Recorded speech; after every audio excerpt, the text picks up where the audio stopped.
चलो बच्चे, तो आज शुरू करें। एक बार अटेंडेंस मार्क कर लेते हैं स्टॉप शेयर करके। ओह, इतनी सारी! माय गॉड, इतने सारे बच्चे! तो ये तो 7 आउट ऑफ 14। वाह, 50% सिक्स अच्छा। आउट ऑफ 6 कैसे? 6? एक अच्छा, आप भी तो। 7 तो मैं भी तो हूँ, राइट। मैं हमेशा प्रेजेंट रहती हूँ, देखो। मैं कभी भी एब्सेंट नहीं होती हूँ। तो 6 आउट ऑफ 14, वाह, लवली। इतने सारे बच्चे आए हैं पढ़ने मेरे पास आज। चलो, तो सबसे पहले तो मैं आपको एक स्टोरी बताती हूँ कि ऑर्गेनिक कंपाउंड्स क्यों कहा गया कार्बन को, और अलग से इसकी जो ब्रांच बनाई गई क्यों बनाई गई। पहले ये सोचा जाता था वॉट एवर इज लिविंग उसमें कार्बन जरूर होगा। आपने सुना है एक term C14 dating, carbon 14 dating? सुना है किसी ने what is C14 dating?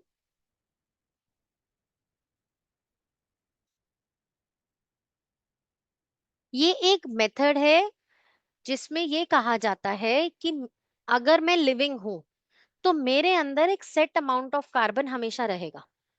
There is a fixed amount. मैं अभी उन नंबर्स की बात नहीं कर रही हूँ आपके लिए, I am just telling you the story. तो एक सेट अमाउंट ऑफ कार्बन मेरे अंदर हमेशा रहेगा। एज आई डाई, मुझे बरी कर दिया, मुझे बर्न कर दिया, मेरी जो बोन्स हैं पानी में, अर्थ में, नीचे कहीं जाकर डिग हो गई। ओवर दीज years मेरी बॉडी का carbon will start degenerating the moment I die at some particular rate in every living organism. That's the same rate. वो स्लोली कार्बन हमारी बॉडी से कम होता जाता है। तो C14 dating, carbon 14 dating is knowing the age of the fossils with this technology, with this method.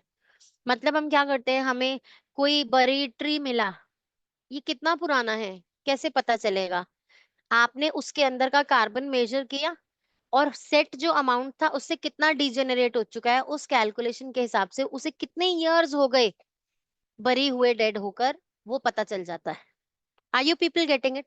इस technology को, इस मेथोडोलॉजी को कार्बन 14 डेटिंग कहा जाता है।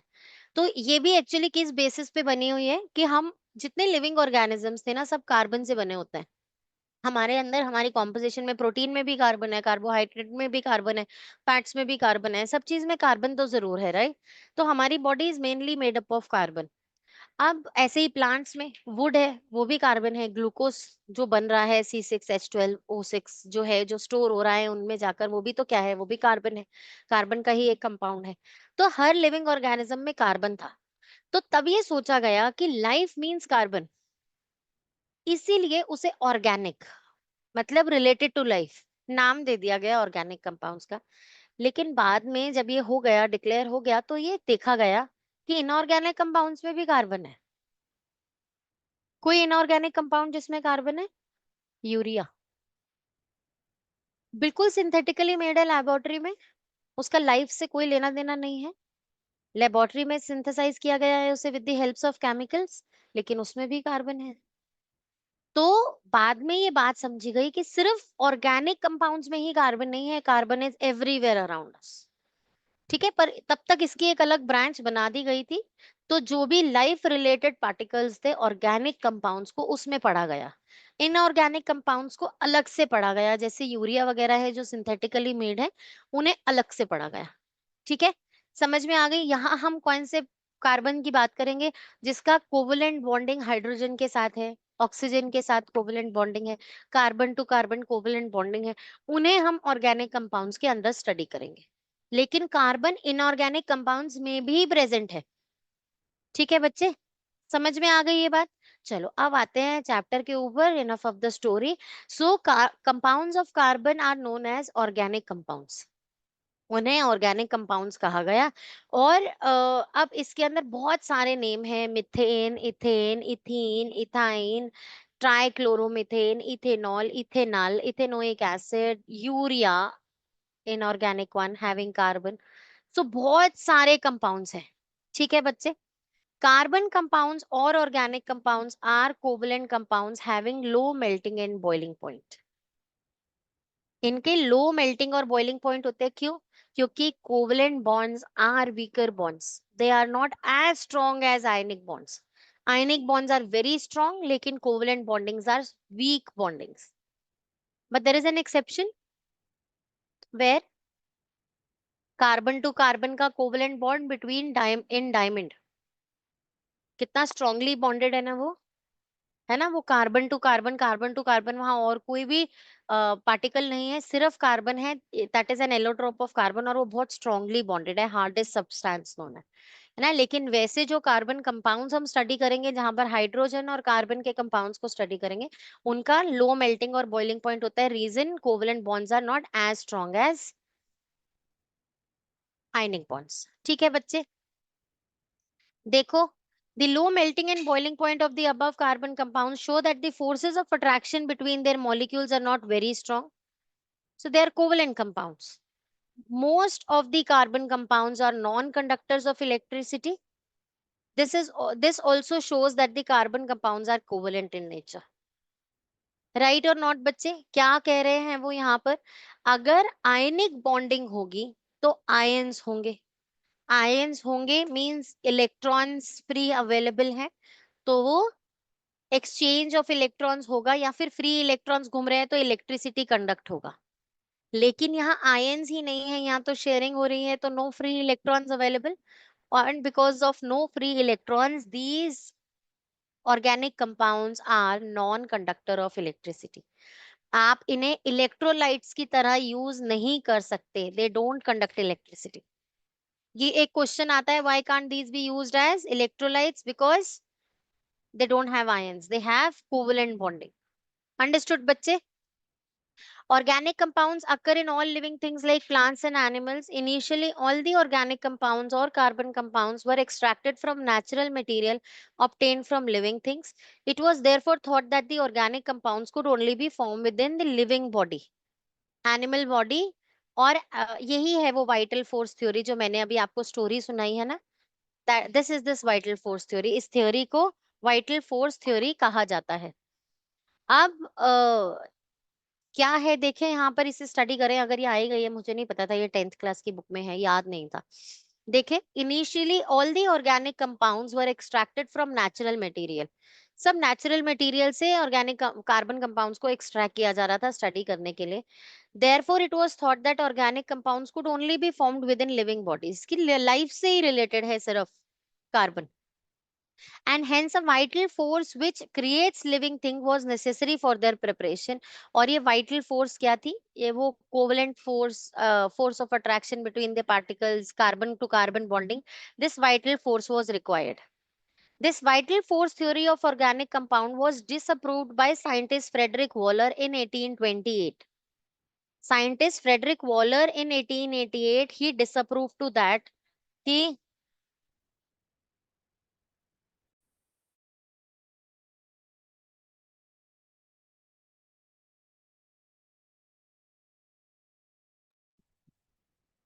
Urea is an organic compound which was thought to be made only inside the bodies of living things। Urea क्या था, urea हमारी बॉडी यूरिया बनाती है ना, तो सोचा जाता था कि इसके अंदर भी, क्योंकि ये ऑर्गेनिक है, लिविंग बॉडी से बनाया जा रहा है, इसीलिए इसके अंदर कार्बन है।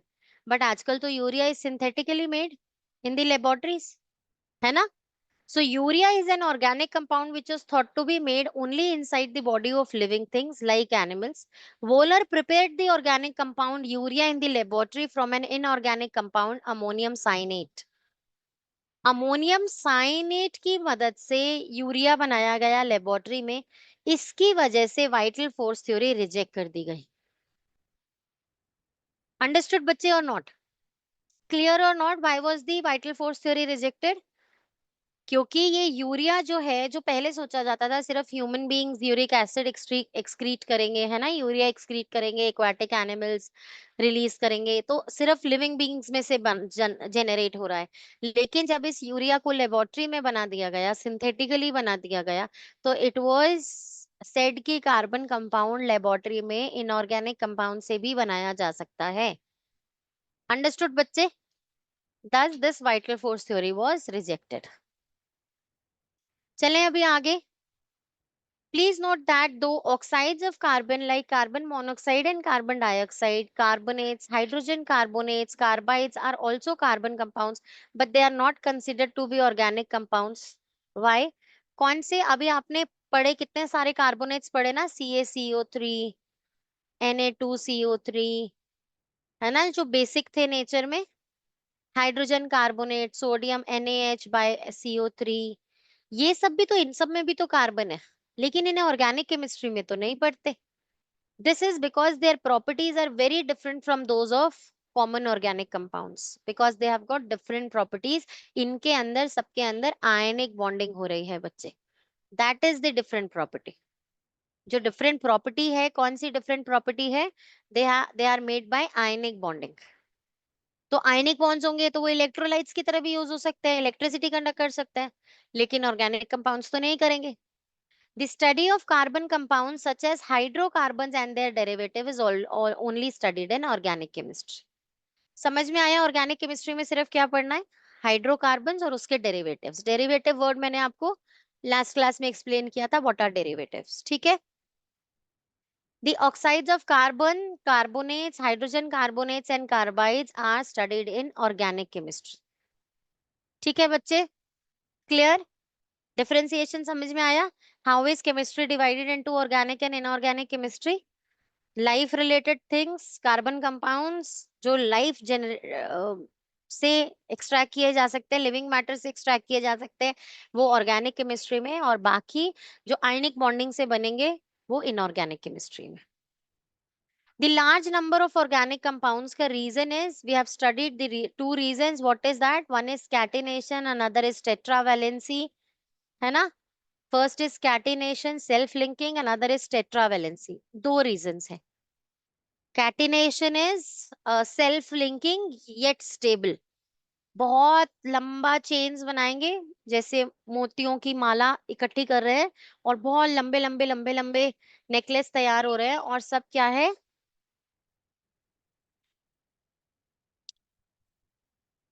वो माला फिर भी स्टेबल है, टूट नहीं रही है बीड्स के होने के बाद भी। पता है क्यों होता है? Because carbon is very small in size. अगर यही आप सिलिकॉन की माला बनाओगे ना, तो वो टूट जाएगी, क्योंकि हैवी बीड है। इमेजिन करो, इसको पिक्चर विजुअलाइज करो, मैं तो ऐसे ही करती थी। सोचो हैवी हैवी बीड्स की माला बनाएंगे, स्टेबल होगी? टूट जाएगी ना, है ना? एज यू हैंग इट टूट जाएगी वो।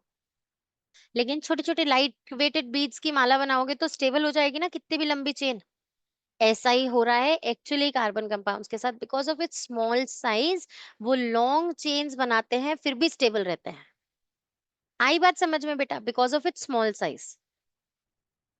चले अभी आगे। One reason for the existence of large number of organic compounds और carbon compounds is that carbon atoms can link with one another by means of covalent bonding to form long chains of carbon compounds. अगर आप catenation explain कर रहे हो, इसमें से कोई भी keyword you have missed, long chain, covalent compound और स्टेबल, इसमें से कोई भी कीवर्ड में मार्क्स नहीं मिलेंगे। Do remember to include all the keywords there, okay? So property of catenation, which is responsible for very large number of organics compound. Catenation word means self linking. अब self linking में straight chains बन सकती हैं, branch बन सकती हैं, close chain या ring type बन सकते हैं। ये तीनों structure मैंने आपसे last class में discuss कर दिए थे। ठीक है बच्चे? Now another reason for existence of large number of organic compound is its tetravalency, which is quite large. ये normally exist नहीं करता। चार वैलेंसी कहाँ exist करता है? 3 होती है, 2 होती है, 1 होती है, वो बहुत कॉमन है। 4 कितना रेयर है ना, कि 4 वैलेंसी शो करना इज वेरी रेयर। इसीलिए because of this large valency 4, large number of organic compounds भी बनते हैं। ठीक है,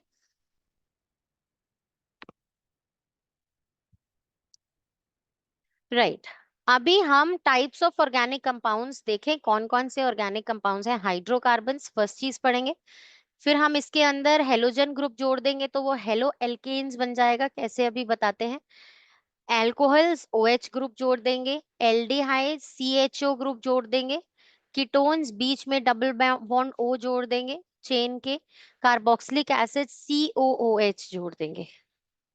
ठीक है, किस तरीके से हमने कार्बन की टेट्रा वैलेंसी में H को रिप्लेस करके कभी यहाँ CHO लगा दिया, कभी यहाँ OH लगा दिया, कभी यहाँ COOH लगा दिया, तो इससे जो है डिफरेंट ऑर्गेनिक कंपाउंड्स बनते जाएंगे।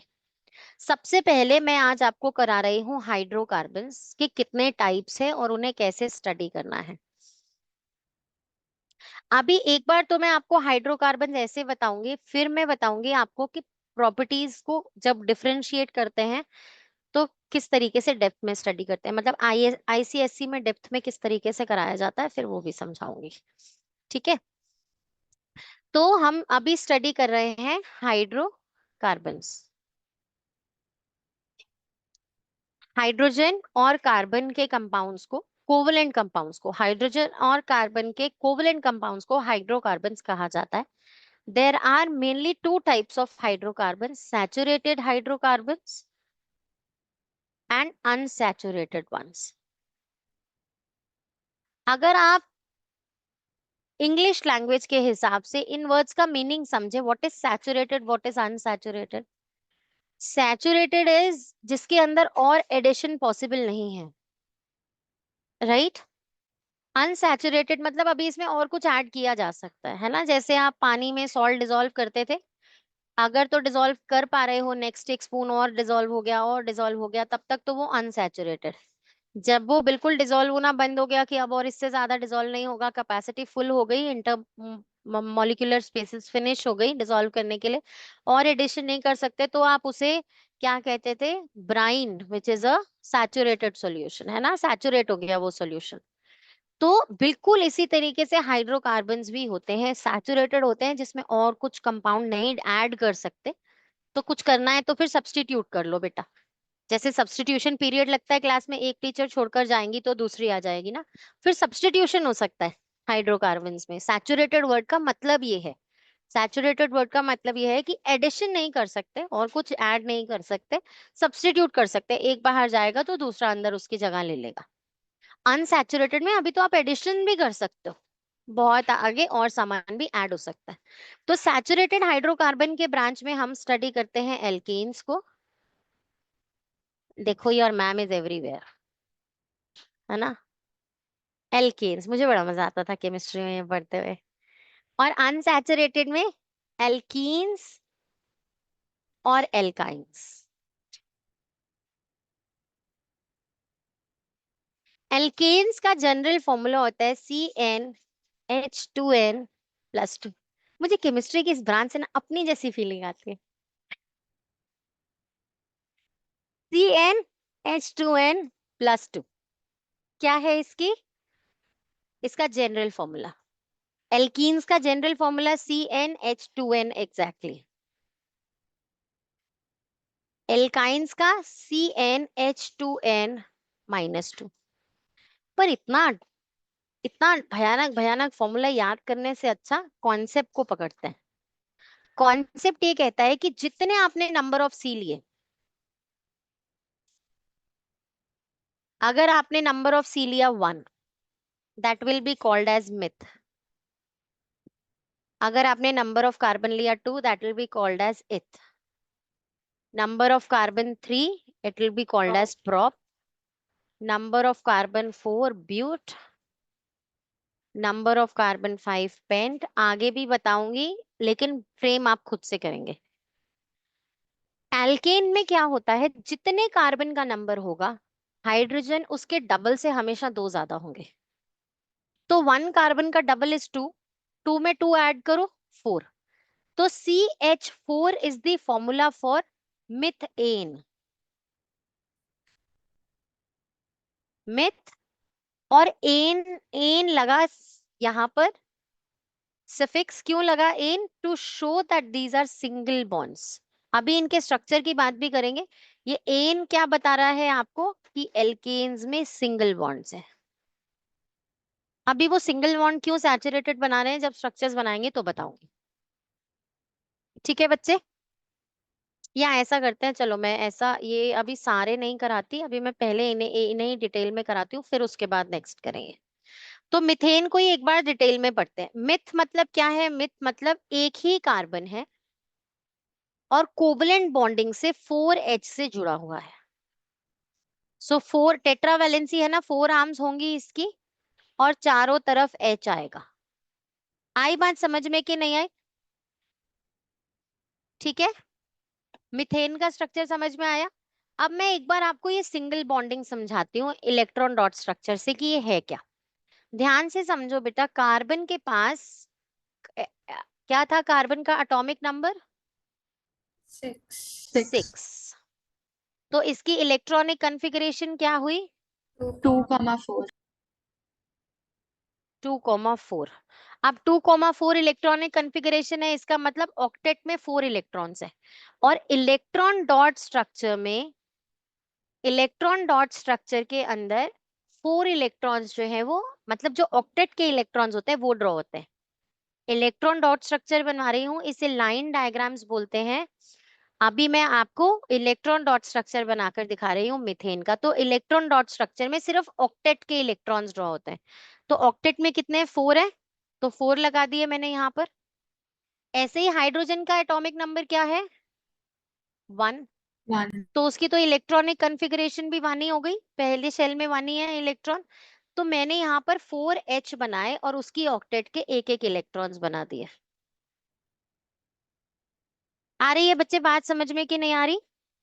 अब क्या होगा, कार्बन से पूछेंगे इन्विजिलेटर जाके आपके 8 इलेक्ट्रॉन शो करो, आपको स्टेबल डिक्लेयर करना है। तो कार्बन क्या करेगा कि मैम मेरे ये रहे 8 इलेक्ट्रॉन्स। राइट बच्चे, कार्बन ने शेयरिंग कर ली 4 हाइड्रोजन से 4 इलेक्ट्रॉन्स की, और अपने येलो 4 वंस तो उसके पास थे ही। तो बन गया ये। अब हाइड्रोजन से पूछा गया आपके कहाँ है ऑक्टेट कंप्लीट, कहाँ है, आप स्टेबिलिटी बता रहे हो। तो हाइड्रोजन ने बोला मेरे ये रहे 2, इस हाइड्रोजन के ये रहे 2, इस हाइड्रोजन के ये रहे 2, इस हाइड्रोजन के ये रहे 2। तो इस तरीके से स्ट्रक्चर बनाया जाता है इलेक्ट्रॉन डॉट स्ट्रक्चर। राइट बच्चे, Lewis's dot structure. क्या बेटू, Lewis's dot structure. Lewis, something like that. अभी हम क्या करेंगे यहाँ पर, ये इलेक्ट्रॉन डॉट स्ट्रक्चर जो बनाया है हमने, हम इसे ही लाइन डायग्राम के अंदर चेंज करेंगे। कैसे करेंगे देखो, यहाँ पर हम इन बलून्स को हटा देंगे। Every pair of electron will be connected with a straight line. So one straight line means 2 electrons, तो हम उसे पेयर ऑफ इलेक्ट्रॉन्स कहेंगे।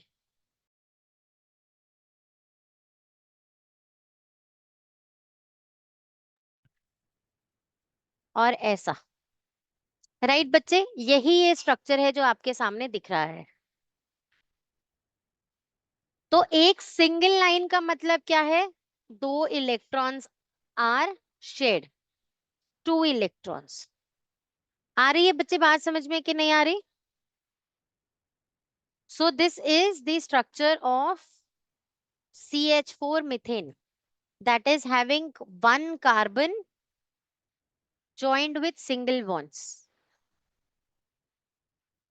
ठीक है बेटा, समझ में आया मीथेन का मतलब।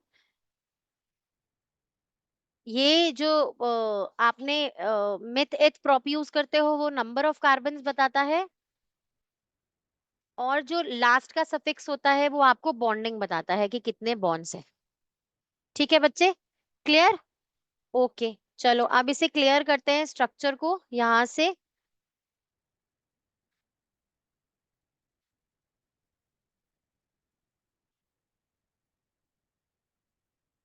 आप लोगों ने ड्रॉ कर लिया ना, मेरे पास स्पेस कम है, मैंने इसलिए हटा दिया।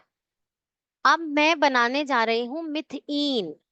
कोई मुझे बताएगा carbon to carbon double bond possible होगा क्या मिथइन में। मतलब C2H2 स्ट्रक्चर, यहाँ क्या है, जनरल फॉर्मूला डबल है H N का। तो अगर C2H4 C1, एक मिनट रुको ठीक से लिखने दो, 1C है ना meth, so CH2, is this possible, is this structure possible, no this is not. Carbon to carbon double bond होना चाहिए, यहाँ तो कार्बन ही एक है बेटा। तो इन पॉसिबल ही नहीं है, मिथीन इज नॉट पॉसिबल। क्यों पॉसिबल नहीं है, क्योंकि डबल बॉन्ड बनाने के लिए दूसरा कार्बन तो चाहिए। हाइड्रोजन के साथ डबल बॉन्ड नहीं बन सकता था क्या, नहीं बन सकता था बेटा, हाइड्रोजन के पास एक ही इलेक्ट्रॉन है। Carbon to hydrogen single bond हो सकता है, carbon to hydrogen double bond तो नहीं हो सकता ना। तो इस स्ट्रक्चर में anyhow double bond exist नहीं कर रहा है, इसका मतलब मिथीन इज नॉट पॉसिबल। क्या मिथाइन पॉसिबल है? सी एच जो है डबल, टू उसमें टू कम, मतलब सी एच जीरो, वन का डबल टू, और टू माइनस टू, डबल से दो कम, पॉसिबल है क्या ये? Methyne is also not possible. This is methyne, this is not possible. आ रही है बच्चे बात समझ में? मिथीन और मिथाइन पॉसिबल क्यों नहीं है? क्योंकि carbon to carbon triple bond double bond बनेगा कैसे जब कार्बन ही एक है तो। ठीक है, ओके। अब नेक्स्ट कर रहे हैं हम स्ट्रक्चर किसका? इथ, मींस टू कार्बन्स, जहां नंबर ऑफ कार्बन टू होगा उसे हम इथ नाम देंगे। तो अब मैं यहां बनाऊंगी ethane, ane means two carbon having single bonds. फिर मैं बनाऊंगी ethene, two carbon having double bond. फिर मैं बनाऊंगी ethyne, two carbons connected with triple bonds. कैसे करेंगे इसे? कार्बन, पहले जनरल फॉर्मूला लिखते हैं, पहले उसका फॉर्मूला लिख रहे हैं। दो कार्बन है, H डबल से दो ज्यादा, C का डबल, टू का double is four, four plus two is six, C2H6 is the formula for ethane. आई बच्चे बात समझ में कैसे बना फॉर्मूला? एल्केन्स में डबल से दो ज्यादा, एल्कीन्स में एग्जैक्टली डबल, और एल्काइंस में डबल से दो कम। अंडरस्टूड बच्चे? तो दिस इज C2H6, यहां पर क्या होगा? C2 एग्जैक्टली डबल H4, यहाँ पर फॉर्मूला क्या होगा? C2H डबल से दो कम H2। आ रही है बच्चे बात समझ में कि नहीं आ रही? इथेन, इथीन, इथाइन का फॉर्मूला समझ में आए? अब इनका स्ट्रक्चर देखें एक बार। Carbon to carbon single bond है, सिंगल बॉन्ड मतलब एक एक इलेक्ट्रॉन की शेयरिंग हो रही है। Carbon to carbon single bond है। अब मैं आपको बता रही हूँ, सुनो ध्यान से मेरी बात, स्ट्रक्चर कैसे बनाते हैं। कार्बन टेट्रावेलेंट है ना, तो इसकी फोर आर्म्स बनाएंगे हर बार, है ना?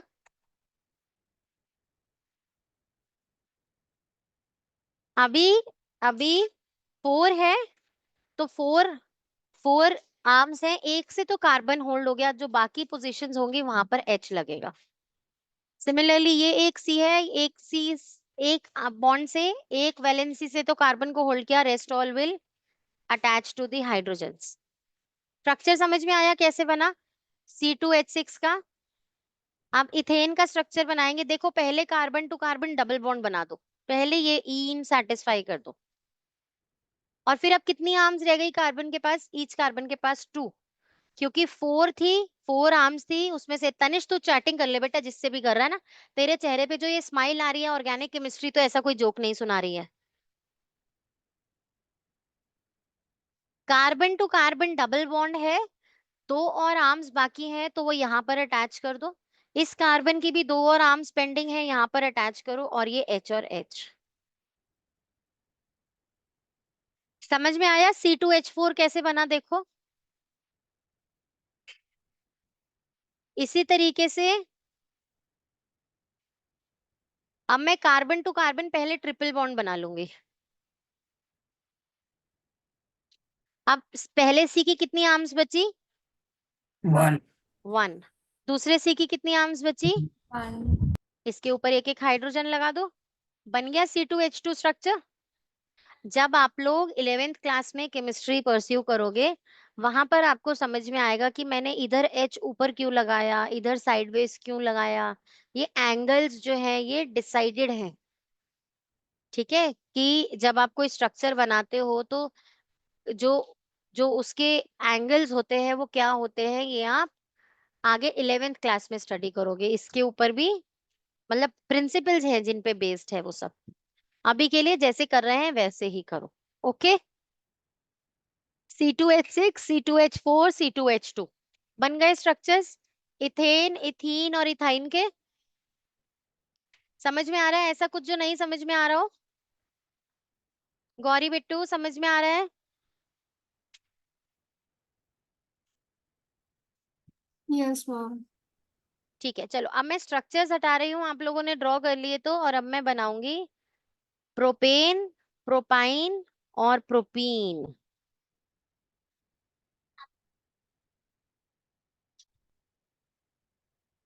प्रोप इज दी प्रीफिक्स जो लगेगा, तो यहां बनेगा प्रोपेन, प्रोपीन और प्रोपाइन।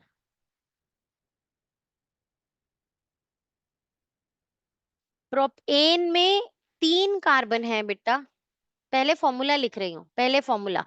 अच्छा मुझे बताओ, डबल से 2 ज्यादा, कौन बताएगा इसका फॉर्मूला प्रोपेन का मुझे? बोलो, माइक ऑन करो और बोल दो। C3H6 no 8.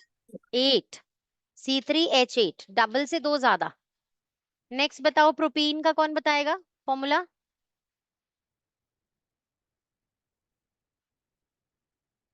बोलो आरिका, बोलो। C3H6 C3H6, absolutely correct, good. Gauri बोलो प्रोपाइन का formula. Ma'am C3H4. Absolutely correct, good one. अभी इसका स्ट्रक्चर बनाए, C3 बनाने, 3 C's बना के एन ने मुझे बताया कि आप सबके बीच में सिंगल बॉन्ड बना दो, तो मैंने एक सिंगल सिंगल लाइन बना दी।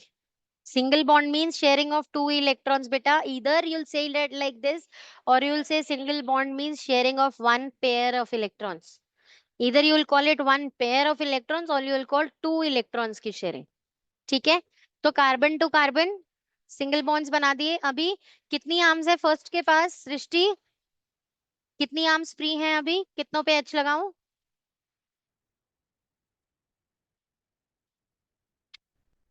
आज ऑडियो नहीं आ रहा है सृष्टि का। Gauri you tell me, finger से बता दे सृष्टि, कितनी आर्म्स है पहले एच के पास, सिर्फ फर्स्ट एच के पास? सिर्फ एक आर्म खाली है अभी सृष्टि? मेरा क्वेश्चन समझ में आ रहा है? आवाज आ रही है मेरी सृष्टि? फर्स्ट सी के पास अभी कितनी आर्म्स खाली हैं? एक के साथ तो कार्बन लग गया, 3, गुड। सेकंड के पास कितनी आर्म्स खाली हैं? गुड। लास्ट के पास? गुड। तो सब पे एच लगा दे, देखे 8 एच बन रहे हैं क्या? बन गए ना 8 एच? ऐसा होता है स्ट्रक्चर प्रोपेन का। ठीक है गौरी, चलो इधर देखो, प्रोपीन का स्ट्रक्चर बना रहे हैं आप। प्रोपीन के स्ट्रक्चर में any one bonding you have to make double, ऐसा नहीं सारे डबल बॉन्ड नहीं होते हैं, कोई एक भी बॉन्ड डबल हो जाएगा। तो ये मैंने चलो चूज कर लिया यहाँ पे डबल बॉन्ड बनाने को। आप गौरी बताओ, फर्स्ट कार्बन के पास कितनी आर्म्स खाली हैं? मैम 3. 3 कैसे खाली है बेटा? 2 से तो एक कार्बन को ही पकड़ लिया उसने। मैम टोटल 4 में से 2 तो दिख रही है ना फर्स्ट कार्बन की, तो कितनी बाकी है? हाँ 2 ही तो, इतना क्यों घबरा रही है? इस बी मिडिल वाले कार्बन ने इस तरीके से तो बाकी कार्बन को पकड़ रखा है। अब इसकी कितनी आर्म्स बाकी हैं? मैम 4. बेटा 3 आर्म्स तो ऑलरेडी बिजी हैं, सिर्फ एक ही आर्म खाली है। टोटल 4 ही आर्म्स होंगी कार्बन की। ये देखो, ये 1, ये 2, ये 3, 3 तो हो गई। ये 4th आर्म आपने बना दी एच के लिए। समझ में आया? लास्ट वाले कार्बन की एक आर्म बनी हुई है, कितनी आर्म्स रह गई? मैम 1. मैम 3। बेटू इस कार्बन ने एक आर्म अपनी बिजी की हुई है। चतुर्भुजाओं वाला स्ट्रक्चर है इसका। चतुर्भुज मतलब क्या बोलेंगे, क्या आप बोलेंगे हिंदी में? 4 भुजाएं हैं उसकी, तो एक से पकड़ा हुआ है उसने ऑलरेडी, तो बाकी 3 ही खाली रह गई ना बेटा। चतुर्भुजाएं कुछ ऐसा बोलेंगे ना संस्कृत में, वॉट एवर। समझ में आई बच्चे बात की नहीं आई? 1 मिनट रुको बच्चे, मुझे 1 मिनट दो बस।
अभी प्रोपीन का स्ट्रक्चर, अब जो बाकी ओपन आर्म्स रह गई हैं उसमें एच लगा दो।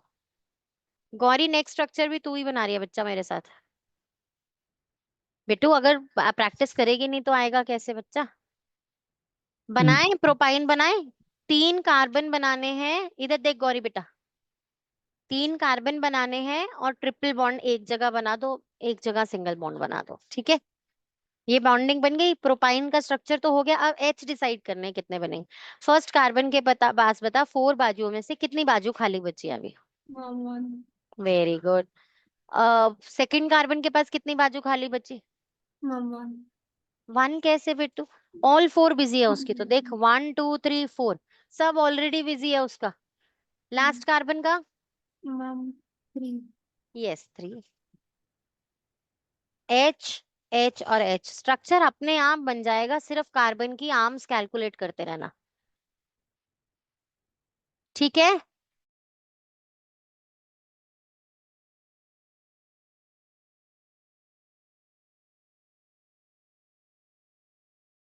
मैम ब्यूट का बनाओ।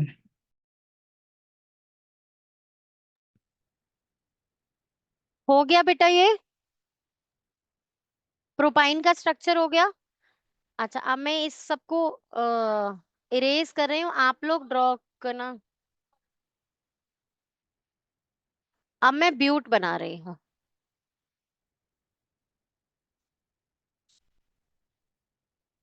तो ब्यूटेन बनाएंगे। ब्यूट का मतलब क्या है, 4 कार्बन। ब्यूटेन बनाएंगे, ब्यूटीन बनाएंगे, ब्यूटाइन बनाएंगे। और पहले मुझे इसका ब्यूटेन का फॉर्मूला जो है वो तनिष बताएगा। तनिष फॉर्मूला बताओ ब्यूटेन का। C4H10। ब्यूटीन का फॉर्मूला बताओ गौरी। मैम C4H8 पूर्वी ब्यूटाइन का फॉर्मूला बताओ। Butyne. Ma'am C4H6 good. Structure में 4 कार्बन बनेंगे। आरिका क्या करूं बताओ, फर्स्ट कार्बन के पहले इन सबको सिंगल बॉन्ड से जोड़ दूं क्योंकि एन है। अब बताओ फर्स्ट के पास कितने एच अटैच होंगे।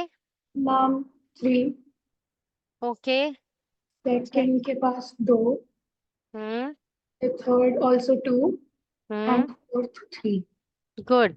एच लगा लेना अब अपने आप सब लोग। ब्यूटीन का स्ट्रक्चर मिष्टी बताओ बेटा। 4C बनाने हैं, एक में कहीं डबल बॉन्ड बना दो। किस में बनाऊं, फर्स्ट सेकंड थर्ड पोजीशन में कहाँ पे बनाऊं डबल बॉन्ड मैम बोलो। मिडल वाला चलो मिडिल वाला मिष्टी को। अब बाकी सब में क्या करें, बाकी सबको बाकी में सिंगल बॉन्ड सिंगल बनाने। बॉन्ड ठीक है अब बताओ फर्स्ट के पास कितने एच अटैच होंगे। Ma'am 3 okay. सेकंड के पास, 1 नेक्स्ट के पास, 1 नेक्स्ट के पास। 3 एब्सोल्युटली करेक्ट, एच लगा लेना इन नाम्स पे। अब ब्यूटाइन का स्ट्रक्चर कौन बनाएगा। गौरी आजा बिट्टू। चलो कहाँ बनाऊं, फर्स्ट सेकंड थर्ड पोजीशन में से कहाँ बनाऊं triple bond Gauri. Ma'am middle में मिडिल में। अच्छा तो यहाँ पे सिंगल बॉन्ड बना दूं। यस मैम चलो बताओ फर्स्ट कार्बन के पास कितने एच लगेंगे। Ma'am 3 okay. नेक्स्ट के पास, मैम नहीं नेक्स्ट के पास, नहीं नेक्स्ट के पास। 3 देखा आ गया ना समझ में। एच लगा लो, हो गया स्ट्रक्चर बन गया ब्यूटाइन का। पेंट का स्ट्रक्चर पेंटेन पेंटीन पेंटाइन अभी खुद से क्रिएट करो, फॉर्मूला लिखो, स्ट्रक्चर बनाओ और मुझे क्लिक शेयर करो। मैं आपको उससे पहले, सुनो मेरी बात सब लोग, उससे पहले एक और तरीका बता दूं। इन्हें सिर्फ इसी तरीके से स्ट्रक्चर नहीं बनाया जाता, एक कॉम्पैक्ट फॉर्म और है स्ट्रक्चर बनाने की। वो क्या है, इस पूरे स्ट्रक्चर को मैं एक साथ लिख देती हूँ CH3। प्रेफरेबली ऐसे लिखना चाहिए CH3, पर कुछ लोग तो ऐसा भी आगे भी लिख देते हैं। CH3 CH2 CH2 CH3। ये एक कॉम्पैक्ट फॉर्म है उसका स्ट्रक्चर दिखाने के।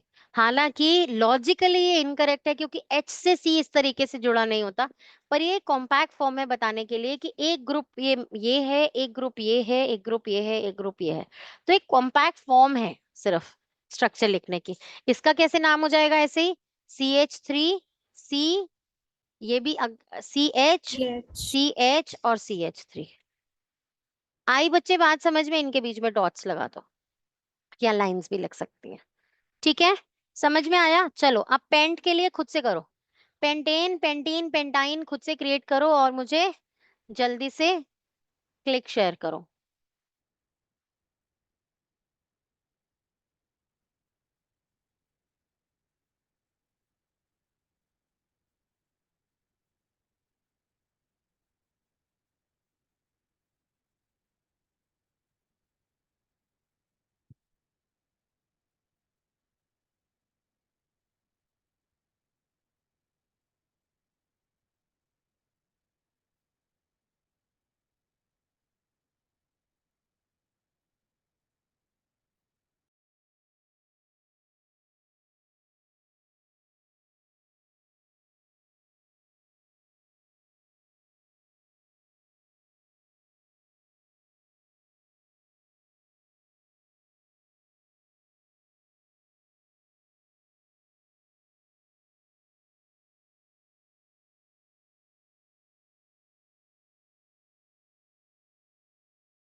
Ma'am Saint.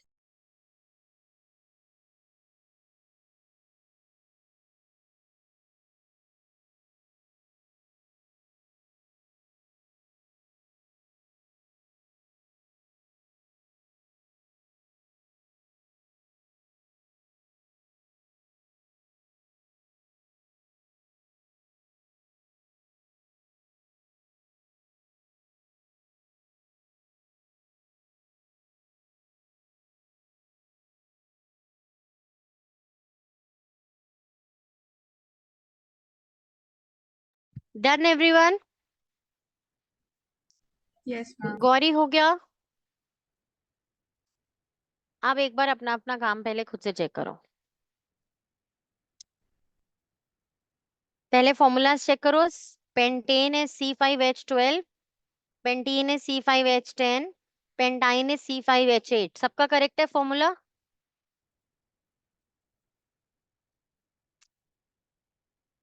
बोलो, मिष्टी कोई मिस्टेक हुई? Ma'am I forgot to write the formula, मैंने सिर्फ स्ट्रक्चर्स बना के भेजे।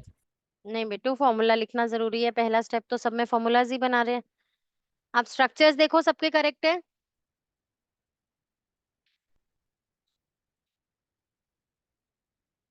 Ma'am double and single bond preferably कहाँ पे बनाना चाहिए? ऐसा कोई फिक्स पॉइंट नहीं है, कहीं मर्जी बनाओ। मैं फर्स्ट पे बनाती हूँ। क्यों? अभी जब नॉमेनक्लेचर सिखाऊंगी तो बताऊंगी कि उसे लीस्ट नंबर देना होता है, तो कोशिश करती हूँ मैं फर्स्ट पे ही बना दूं। मैम हमारी मैम ने बोला था कि फर्स्ट सेकंड को छोड़ के कहीं पे भी बना दो। क्यों फर्स्ट सेकंड छोड़ मतलब के? फर्स्ट एंड लास्ट को छोड़ के, सॉरी। ऐसा तो कुछ नहीं है कि फर्स्ट और सेकंड पे नहीं बन सकता। रीजन क्या दिया मैम ने इसका? मिष्टी कह रही है मैम ने बोला फर्स्ट और सेकंड पोजीशन को छोड़ के मैम डबल और ट्रिपल फर्स्ट बॉन्ड एंड कहीं भी लगा दो। Last, ma'am first and last. पहले वाले कार्बन पे या लास्ट वाले पे लगाना, कि बीच में कहीं लगाओगे। इशिता कह रही है मैम ने कहा था यहाँ तो फर्स्ट या लास्ट पर लगाना, बीच में नहीं लगाना। हाँ, तुम लोग टीचर्स को गलत डिक्लेयर कर देते हो पर एक्चुअली वो सही बताते हैं, तुम लोग भूल जाते हो। बेटा एक्चुअली क्या होता है, फर्स्ट और लास्ट पे क्यों लगाते हैं, जब नॉमेनक्लेचर सिखाऊंगी तो बताऊंगी कि उसे लीस्ट नंबर देना होता है। तो अगर फर्स्ट पे लगा दोगे तो इधर से नंबर लीस्ट मिल जाएगा, इधर से लगा दोगे तो इधर से काउंटिंग स्टार्ट हो जाएगी, तो मिलेगा उसे फर्स्ट पोजीशन ही। तो नॉमेनक्लेचर का रूल होता है, वो जब आयुपेक पढ़ाऊंगी तब कराऊंगी, अभी के लिए ऐसे ही। ठीक है, राइट। बीच में लगाओगे तो नाम चेंज हो जाएगा, फिर आप उसे पेंटेन, पेंटीन, पेंटाइन नहीं कह सकते, पेंटीन पेंटाइन नहीं कह पाओगे। पर एक्चुअली अगर स्ट्रक्चर समझ रहे हो तो वैसे ही स्ट्रक्चर वैसा ही होगा जो आप ड्रॉ कर रहे हो। ठीक है, ठीक है। अब होमवर्क में आपने हेक्सेन, हेक्स का स्ट्रक्चर, हेप्ट का स्ट्रक्चर, ऑक्ट का स्ट्रक्चर, ये 3 स्ट्रक्चर आपने होमवर्क में बनाने होंगे। Structure for hexane, hexene, hexyne, heptane, heptene, heptyne और ऑक्टेन, ऑक्टीन, ऑक्टाइन। ठीक है बच्चे, कर लोगे ये? अभी तो मैंने आपको प्रॉपर्टीज नहीं बताई हैं, सिर्फ स्ट्रक्चर्स की बात की। अभी सिर्फ आपने पहचाना है कि कैसे दिखते हैं एल्केन्स। देखो ऐसे सिंगल बॉन्ड से अटैच्ड और हर कार्बन की 4 वैलेंसी पे 4 हाइड्रोजन मॉडल है ये, जो एक एक्सप्लेन कर रहा है स्ट्रक्चर को। एल्केन्स, एल्काइंस, ये सब मैंने आपको बता दिया है। अब एल्काइल ग्रुप से मैंने नेक्स्ट क्लास में पढ़ाना शुरू करना है, एल्काइल ग्रुप से। ठीक है, एल्काइल नहीं बताया है मैंने आपको, व्हाट आर एल्काइल ग्रुप्स, तो बताऊंगी एल्काइल ग्रुप्स के बारे में नेक्स्ट क्लास में, और साथ में प्रॉपर्टीज लिखवाऊंगी एल्केन्स, एल्कीन्स, एल्काइंस की, जो कि बहुत इंपॉर्टेंट है। ठीक है, चले अभी आज के लिए वाइंड अप करते हैं। सब नोट्स सबमिट करना मुझे अपने, कंप्लीट करके विद ऑल दोस 3। चलो बाय बाय बच्चा लोग, good afternoon ma'am. Good afternoon बच्चे। मैम जब होमवर्क में स्ट्रक्चर बनाएंगे तो सी को वर्टिकली कर सकते हैं क्योंकि जगह उतनी बची नहीं। नेक्स्ट पेज पे यूज करो बच्चे, मत करो वर्टिकल वगैरह कुछ मत चेंज मत करो, ठीक है।